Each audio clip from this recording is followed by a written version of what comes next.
我哋可以用以下五個角度嚟睇。第一係治安安全，我哋有賴執法部門打擊罪犯，令到我哋無論喺街道還是喺屋企都可以過得無比踏實。第二係衞生同埋健康安全，呢個關乎我哋嘅衣食住行，從我哋重大嘅疫情防範到我哋食品嘅嚴格監管，程序密密保護住我哋全家人嘅身體健康。第四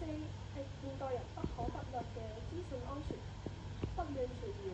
不轉發未經證實嘅消息，共同守護一個真實健康嘅資訊環境。第五係應急安全，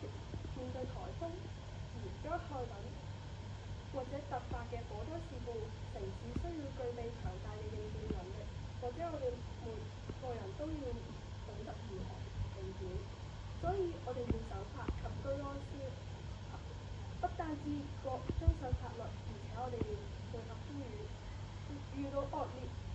天氣或者突發公眾事件時，聽從政府嘅呼籲同指引。最後喺確保自身安全嘅前提下，見義勇為，幫助他人或者提供線索、報警等，守護香港。只要我哋攜手同心，就一定可以將香港守護得更安全、